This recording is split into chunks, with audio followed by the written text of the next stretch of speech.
Hey everyone, CJF Hotshot here, and the Flash family is filled with many people beloved among all of the community. We've got Barry Allen, the second Flash, who's probably the most famous. Wally West, the third Flash, my favourite, and probably the most popular, if we're talking like beloved by the fans. We've got the OG, Jay Garrick. We've got Impulse, Bart Allen. And we've got Jesse Quick, Max Mercury, Johnny Quick, etc., etc.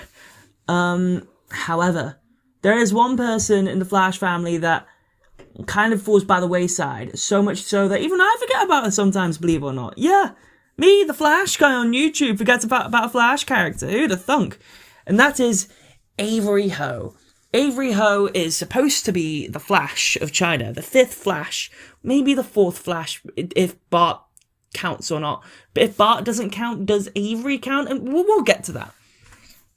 Avery Ho was introduced by Joshua Williamson in his Flash run, quite close to the start, like in the first arc. She was one of the Speedster students that was taken on through the Speed Force Storm. And by the end of that arc, she was the only one from that arc left with speed. And if you were like anyone else reading that arc at the time, you'd have forgotten about her until either Perfect Storm or until she showed up in Kenan Kong's Superman book. I wasn't reading Kenan Kong's Superman book, so I next saw her in Perfect Storm thinking, who the hell is she? Like, literally, she just showed up in a pink-purple Flash costume. I think it's purple, but it looks pinkish.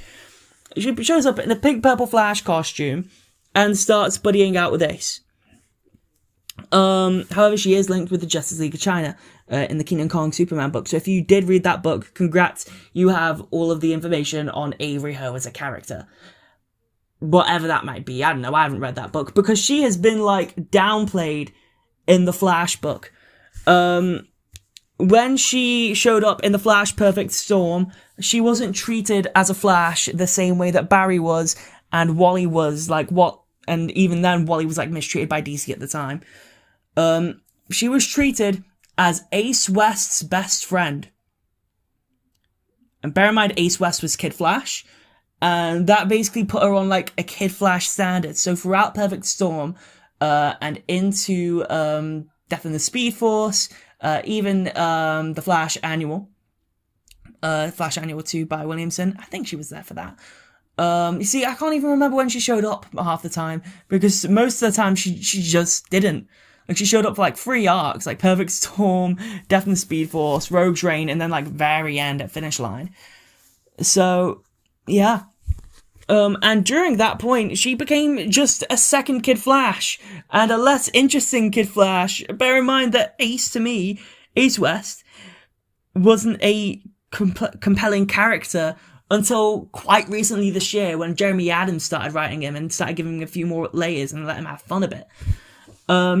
And if Ace didn't give me a good impression, he didn't give me a bad impression in Williamson's run, but he didn't give me a good impression in Williamson's run, because his number one character trait, which is mad at Barry, which the whole fan base was.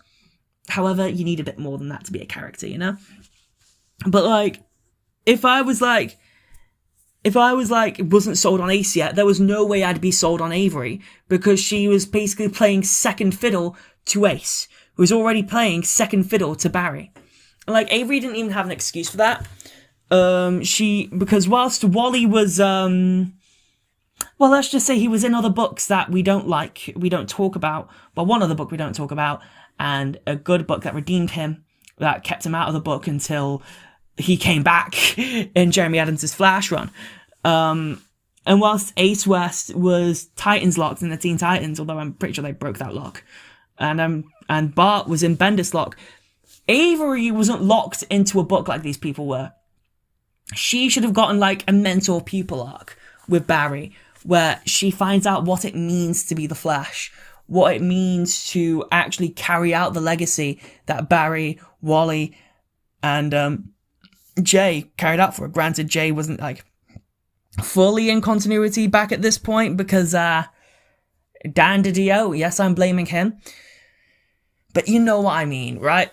Avery should have gotten that arc, and she should have gotten that in 2017, 2018, after Wally, Ace, and Bart all scattered into other books, so that it was Barry and Avery, and training Avery to be not just Ace's best friend as a second Kid Flash, and in the role of the story, she was a Kid Flash.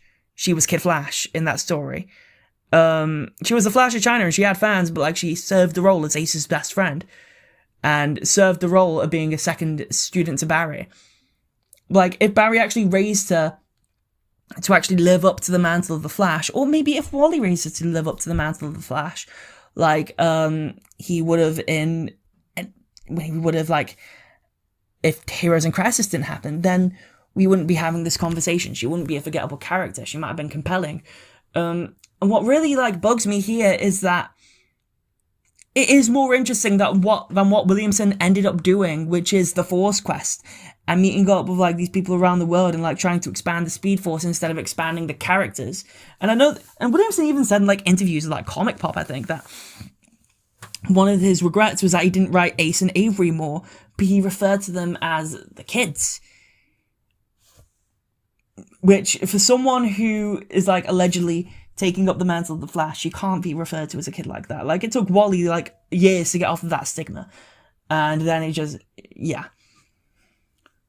So yeah, that's just what I think though, and I really think that she could have had an arc with like what it means to be the Flash, but instead we had the Force Quest, then we had Flash Year 1, and then we had Barry losing his powers. Somehow like Williamson fell on that crutch instead of expanding the characters that he introduced in his own book.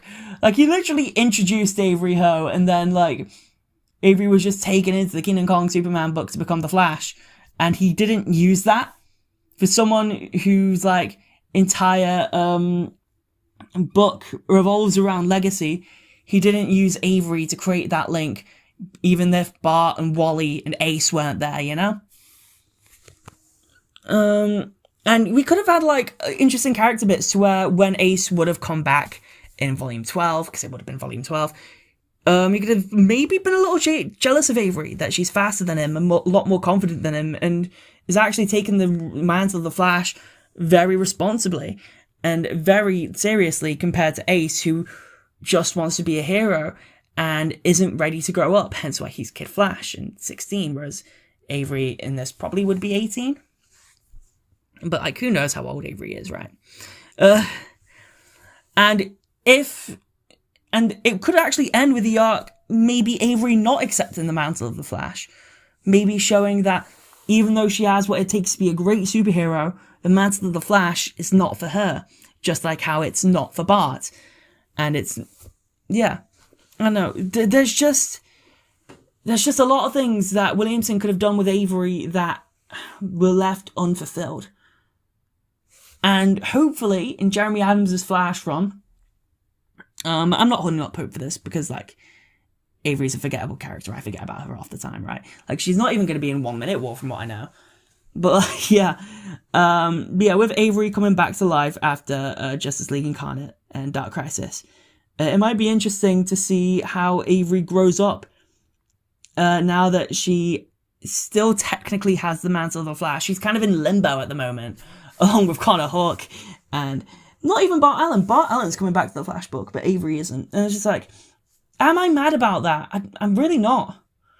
But it just goes to show that she's so missed potential that it's just like people didn't like realize the potential was there. Like, I didn't realize the potential was there until I actually started thinking about how Avery could have been utilized as a character instead of being as Ace's best friend.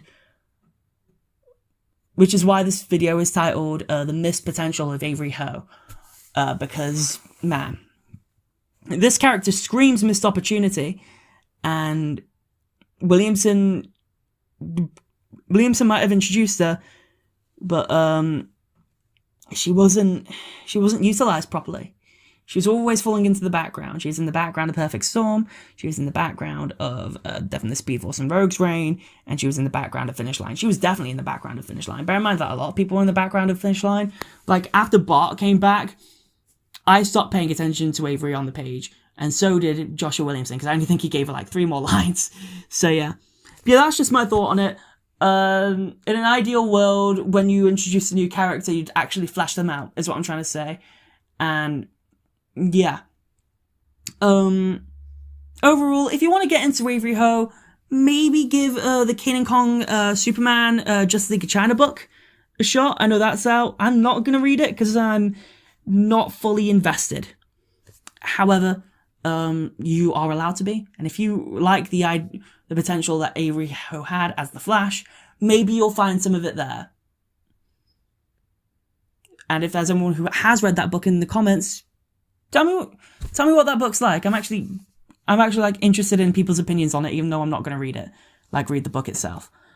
But like, I want her to be like used as a character in the Flash book more, as either like a Flash or someone who is struggling with the mantle of the Flash. But yeah, all right, see you in a bit, everyone.